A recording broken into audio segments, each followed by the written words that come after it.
आज है 14 मई 2025 और सीरिया के लोगों के लिए एक बहुत ही दिल खुश कर देने वाली बात है, क्योंकि सीरिया में थोड़ा सा अब अमन अमान और ज़्यादा हो सकता है, क्योंकि अमेरिका ने जो सीरिया पर सेक्शंस लगाए हुए थे उनको बिल्कुल लिफ्ट कर दिया गया है।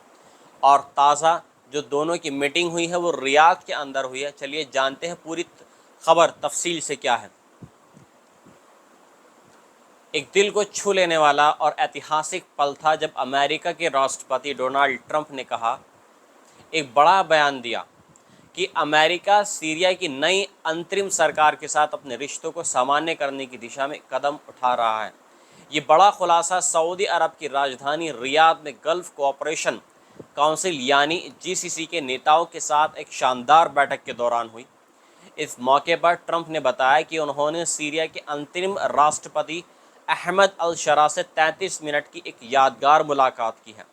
25 सालों में पहली बार जब दोनों देशों के नेता एक दूसरे के सामने आए, ये मुलाकात एक बड़ी कूटनीतिक जीत के रूप में देखी जा रही है, जो सीरिया के लिए एक नए अध्याय की शुरुआत कर सकती है। ये वही सीरिया है जो अभी भी दिसंबर 2024 में बशर अल असद के 50 साल से ज़्यादा के कठोर शासन के ख़त्म होने के बाद नए जीवन की तलाश में है। अल शरा, जिन्होंने विपक्षी लड़ाकों के एक तेज़ हमले की अगुवाई की थी, जब ट्रंप से मिले तो इस घटना ने सीरिया की सड़कों पर खुशी की लहर दौड़ा दी। लोग जश्न मना रहे थे और अरब नेताओं ने भी तालियों से इस पल का स्वागत किया। जीसीसी के नेताओं से बात करते हुए ट्रंप ने कहा, हम सीरिया पर लगे सारे प्रतिबंधों को पूरी तरीके से हटा देंगे ताकि इस जंग से तबाह देश को एक नई शुरुआत मिल सके। उन्होंने बताया कि उन्होंने सऊदी अरब के क्राउन प्रिंस मोहम्मद बिन सलमान और तुर्की के राष्ट्रपति रसिप तैयब एर्दोगन के साथ इस फैसले पर चर्चा की थी। इन महान नेताओं के समर्थन के साथ हम सीरिया की नई सरकार के साथ दोस्ती का नया अध्याय और रास्ता बना रहे हैं। ट्रंप के शब्द एक नई उम्मीद के साथ गूंजे। व्हाइट हाउस के एक बयान के मुताबिक ट्रंप ने अल शरा से कुछ अहम मांगें रखी थी, जैसा कि सीरिया उन फ़िलिस्तीनियों को देश से निकाले जिन्होंने आतंकवादी कहा गया है, इजराइल के साथ अब्राहम समझौते पर हस्ताक्षर करे और उत्तर पूर्वी सीरिया में आईएसआईएस के बंदी शिविरों की जिम्मेदारी ले।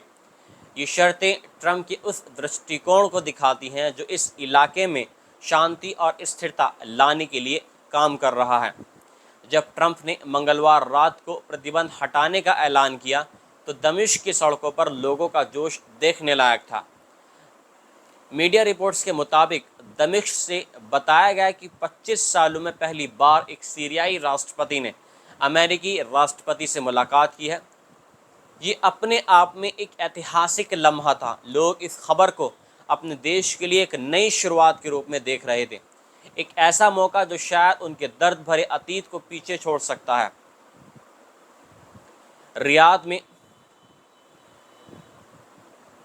रियाद में अल जज़ीरा के हाशिम अब्दुल्ला एक ऐलान को एक बड़ा कदम बताया जो सीरिया की नई सरकार को अंतर्राष्ट्रीय मंच पर एक वैधता दे सकता है।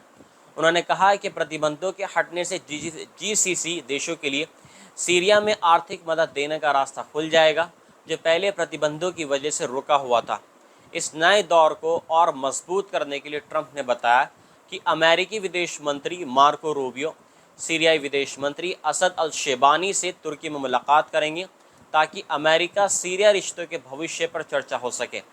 ये बातचीत सीरिया को वैश्विक मंच पर एक नई पहचान दिला सकती है। दशकों के संघर्ष और अलगाव से उभर रहे एक देश के लिए ट्रंप का ये ऐलान एक नई उम्मीद की किरण है। जैसे ही सीरिया की अंतरिम सरकार नए रास्ते पर चल रही है, दुनिया की नज़रें इस पर टिकी है कि क्या ये ऐतिहासिक पल सीरियाई लोगों के लिए स्थिरता और समृद्धि का एक नया दौर लाएगा या नहीं। बने रहिए आप हमारे चैनल के साथ में। मिलता हूँ मैं आपसे अगली खबर में। जय हिंद।